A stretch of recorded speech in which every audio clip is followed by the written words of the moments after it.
जय हिंद दोस्तों, सागर ज्ञान अर्जन में आप सभी का स्वागत है।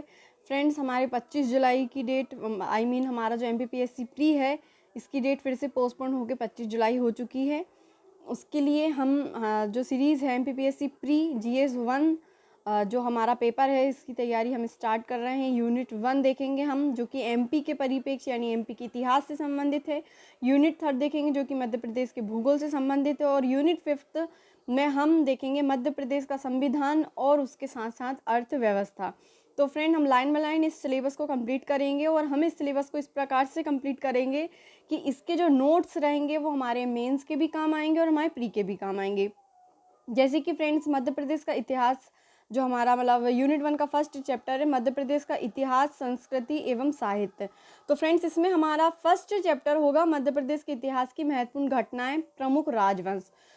जो प्रमुख राजवंश हैं और महत्वपूर्ण घटनाएं, ये जो हमारा चैप्टर है, ये हमारे एमपीपीएससी मेंस में पेपर 1 का पार्ट ए के हमारा 4th यूनिट है, जिसमें मध्य प्रदेश की घटनाएं, प्रमुख राजवंश, इन सब से संबंधित सिलेबस दिया हुआ है। नेक्स्ट रहेगा स्वतंत्रता आंदोलन में मध्य प्रदेश का योगदान, मध्य प्रदेश की प्रमुख कलाएं एवं स्थापत्य कला, मध्य प्रदेश की प्रमुख जनजातियां एवं बोलियां, मध्य प्रदेश के प्रमुख त्योहार, लोक संगीत, लोक कलाएं और लोक साहित्य। फ्रेंड्स, ये सब हमारा पेपर 1 पार्ट ए का भाग है। ये सारा सिलेबस हमारा उसमें दिया हुआ है। प्रमुख साहित्यकार एवं उनकी कृतियां, प्रमुख धार्मिक और पर्यटन स्थल, प्रमुख जनजातीय व्यक्तित्व, ये हमारा यूनिट 2 है। ओके फ्रेंड, हमारा नेक्स्ट यूनिट रहेगी यूनिट 3, जिसमें हमें मध्य प्रदेश का भूगोल पूछा जाएगा। मध्य प्रदेश के वनोपज, वन्यजीव, नदियाँ, पर्वत एवं पर्वत श्रृंखलाएं, मध्य प्रदेश की जलवायु, मध्य प्रदेश के प्राकृतिक एवं खनिज संसाधन, मध्य प्रदेश में परिवहन, मध्य प्रदेश की प्रमुख सिंचाई एवं विद्युत परियोजनाएं, मध्य प्रदेश में कृषि, पशुपालन एवं कृषि आधारित उद्योग। फ्रेंड्स, हमारी ये जो यूनिट 3 है, पूरी की पूरी हमारे पेपर 1 पार्ट बी में मध्य प्रदेश के भूगोल यानी कि यूनिट 3, उसमें भी हमारी यूनिट 3 ही है ये, किसमें फ्रेंड, मेंस में। और हमारी यूनिट 5 है राज्य की संवैधानिक व्यवस्था। इसमें हमें क्या क्या पूछा जाएगा, मध्य प्रदेश की संवैधानिक व्यवस्था, राज्यपाल, मंत्रिमंडल, विधानसभा, उच्च न्यायालय। नेक्स्ट रहेगा हमारा मध्य प्रदेश में त्रिस्तरीय पंचायती राज एवं नगरीय प्रशासन व्यवस्था, राज्य की अर्थव्यवस्था से संबंधित पूछा जाएगा, मध्य प्रदेश की जनांकी एवं जनगणना। मोस्ट इंपॉर्टेंट टॉपिक है ये हमारा प्री में भी और मेंस में भी। मध्य प्रदेश का आर्थिक विकास, मध्य प्रदेश के प्रमुख उद्योग, मध्य प्रदेश की जातियां, अनुसूचित जातियां और जनजातियां और राज्य की प्रमुख कल्याणकारी योजनाएं। तो फ्रेंड्स, हम ये पूरा का पूरा सिलेबस कंप्लीट करेंगे। और फ्रेंड, हमारा जो यूनिट 1 है, यूनिट 1 में हमारा जितना भी ये सिलेबस रहेगा हम इसको पूरा कंप्लीट करेंगे और इसमें हम मेंस के अकॉर्डिंग भी देखेंगे कि किस प्रकार के प्रश्न पूछे जाते हैं। ओके फ्रेंड्स, हम स्टार्ट करते हैं। अभी हमारा जो सिलेबस रहेगा, अभी जो हमारा लेक्चर रहेगा, ये हमारी फर्स्ट ये हमारा नेक्स्ट लेक्चर से पूरा सिलेबस स्टार्ट करेंगे। आज का जो हमारा लेक्चर रहेगा, इसमें हम हमारे पूरे जो कॉमन चीज़ें हैं, एमपी से रिलेटेड जो फैक्ट्स हैं, एमपी से रिलेटेड जो नॉलेज है, उसको हम रिपीट करेंगे, उसको हम क्या करेंगे, फॉलो करेंगे। ओके फ्रेंड्स, तो हमारा सबसे पहला मध्य प्रदेश का सामान्य परिचय देखते हैं हम। मध्य प्रदेश का सामान्य परिचय क्या कहता है कि गठन, मध्य प्रदेश का गठन कब हुआ, 1 नवंबर 1956 को। फ्रेंड, मध्य प्रदेश का गठन कब हुआ, 1 नवंबर 1956 को।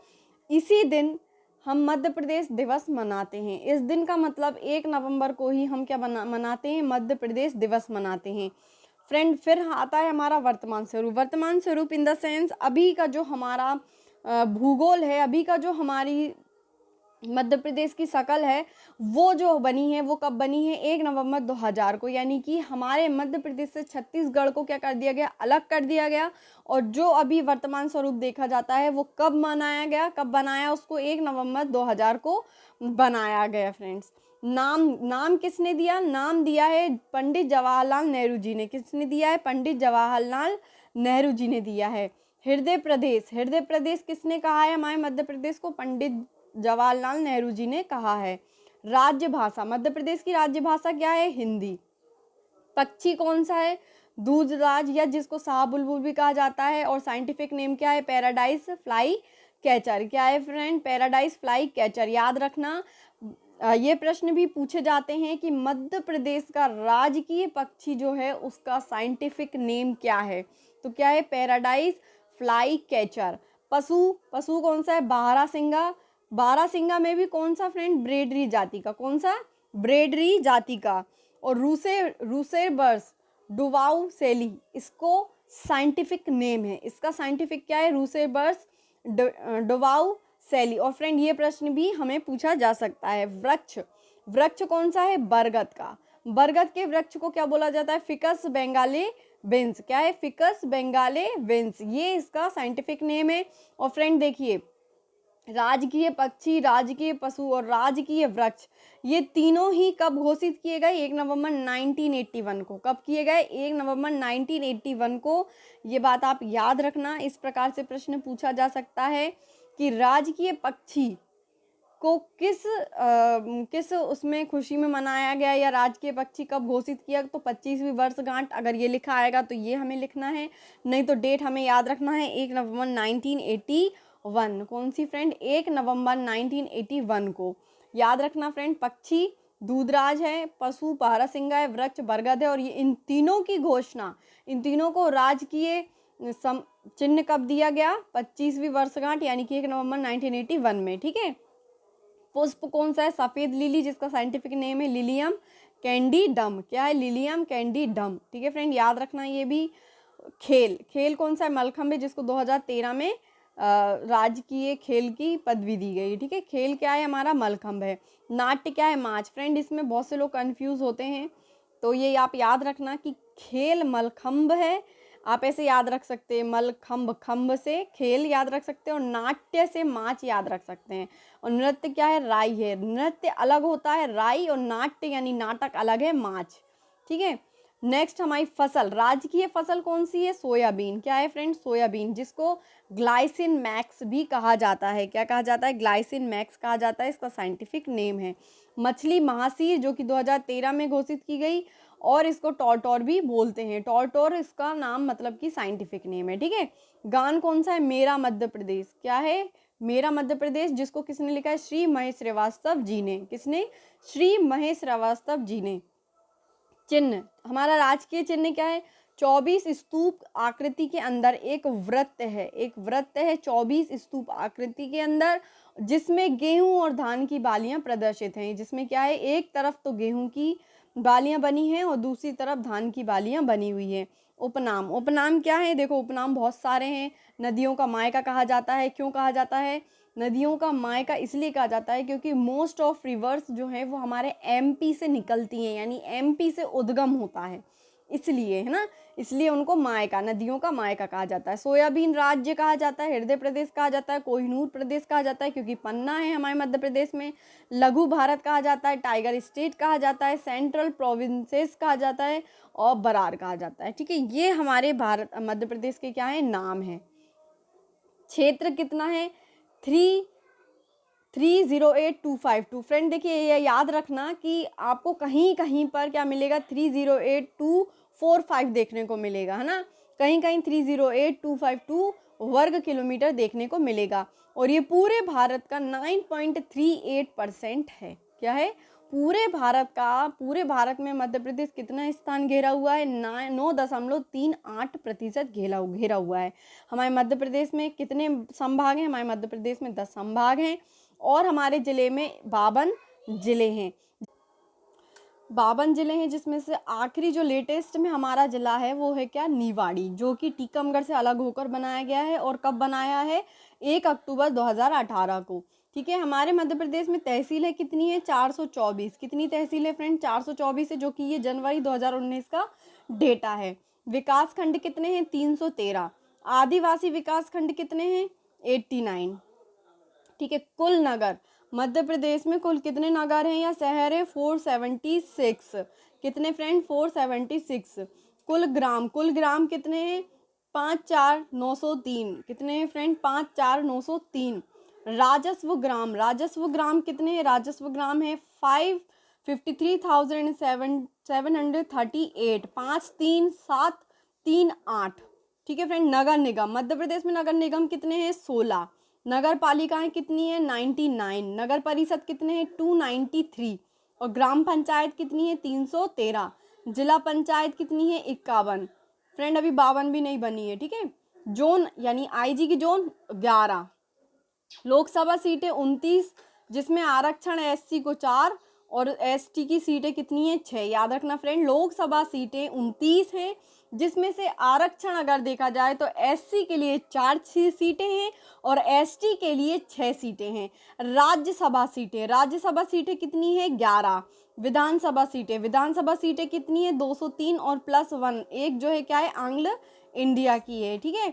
आरक्षण एससी को 35 और एसटी को 47। फ्रेंड ये याद रखना, विधानसभा सीटों में 203 सीटें हैं और एक है जो राष्ट्रपति नियुक्त करेंगे, और आरक्षण एससी का 35 है और एसटी का 47 है। उच्च न्यायालय कहाँ है जबलपुर में है, लेकिन इसकी 2 खंडपीठ है। कहाँ कहाँ, एक इंदौर में और एक ग्वालियर में है।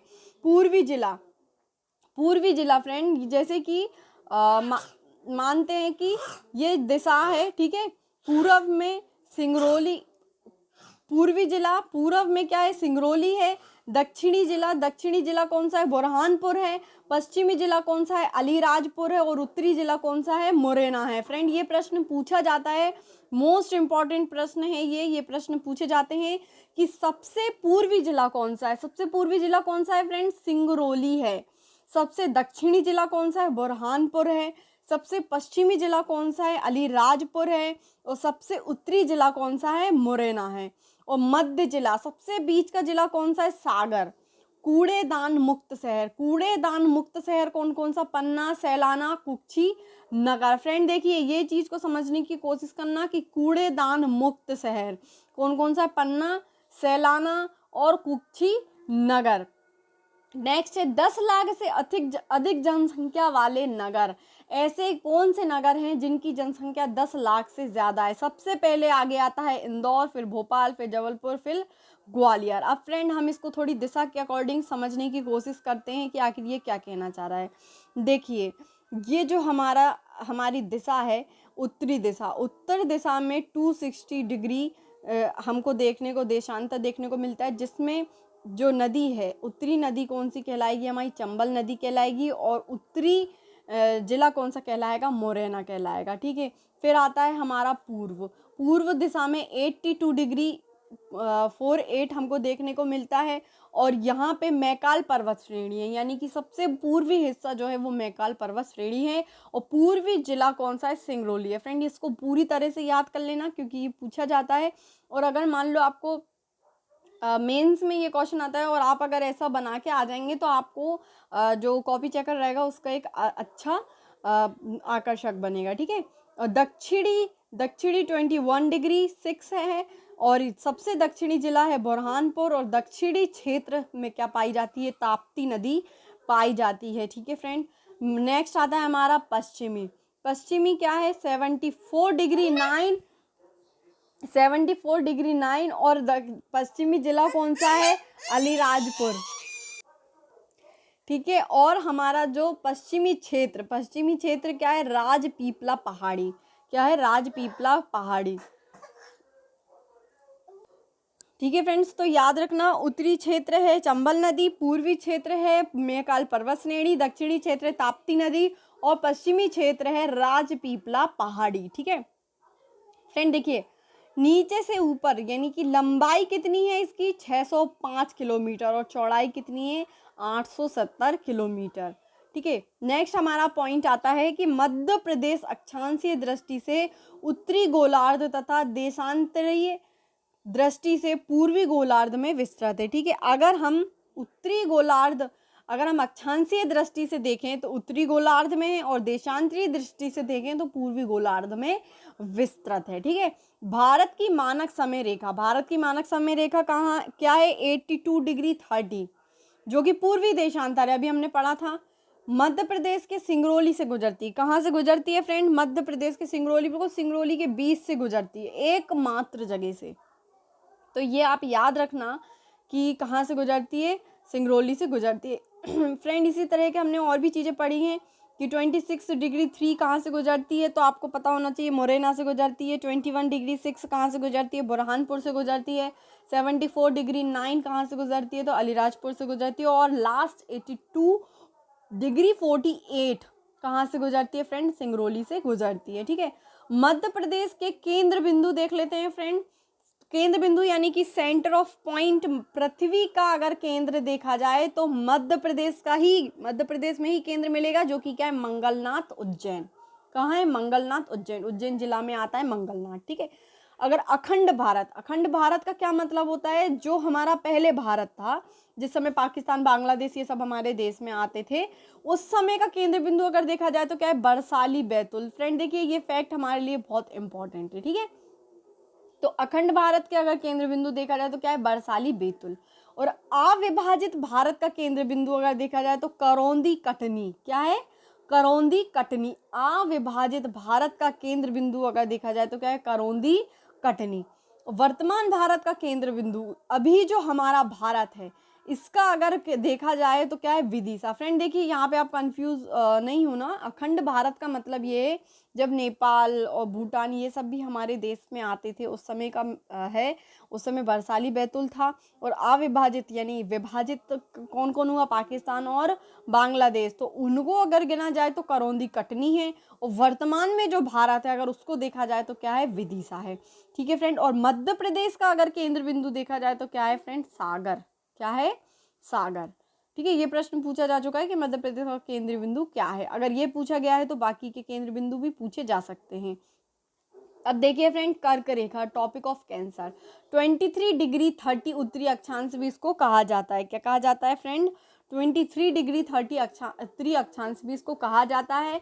और जो कर्क रेखा है वो हमारे मध्य प्रदेश के 14 जिलों से गुजरती है फ्रेंड। कितने, 14 जिले से गुजरती है। कौन कौन से हैं, रतलाम है, उज्जैन है, सागर, सॉरी फ्रेंड ये सागर नहीं होगा, ये अगर मालवा होगा, अगर मालवा, राजगढ़, सीहोर, भोपाल, विदिशा, रायसेन, सागर, दमोह, कटनी, जबलपुर, उमरिया और शहडोल। फ्रेंड जो हमारा मध्य प्रदेश का नक्शा है, हमारे मध्य प्रदेश का नक्शा जो देखने को आपको मिलेगा इसी प्रकार से कुछ है, तो बीच से काटती है।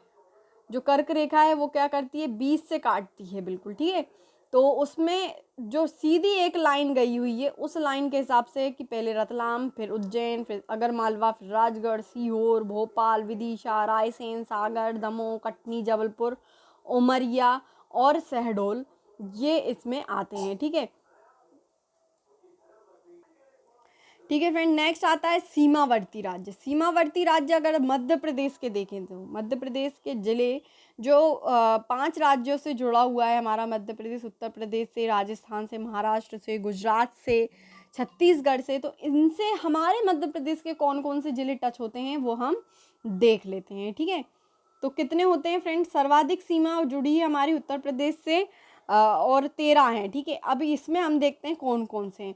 मुरैना, भिंड, दतिया, शिवपुरी, अशोकनगर, सागर, टीकमगढ़, निवाड़ी, छतरपुर, पन्ना, सतना, रीवा और सिंगरौली, ये हमारे जिले हैं। ठीक है, सबसे ज़्यादा। राजस्थान से 10 हैं। कौन कौन से, मुरैना, श्योपुर, शिवपुरी, गुना, राजगढ़, आगरमालवा, रतलाम, नीमच, मंदसौर, झाबुआ। महाराष्ट्र से कौन कौन से, 9 हैं। 9 कौन कौन से जिले हैं, बालाघाट, सिवनी, छिंदवाड़ा, बैतूल, खंडवा, बुरहानपुर, खरगोन, बड़वानी, अलीराजपुर। नेक्स्ट आता है छत्तीसगढ़। छत्तीसगढ़ से कितने हैं, 6। कौन कौन से, सिंगरौली, सीधी, शहडोल, अनूपपुर, डिंडोरी, बालाघाट। और गुजरात से कितने हैं फ्रेंड, 2 हैं। कौन कौन से, झाबुआ और अलीराजपुर। और सबसे कम सीमा लगती है किससे, गुजरात से। कौन कौन से हैं और जिले, झाबुआ और अलीराजपुर।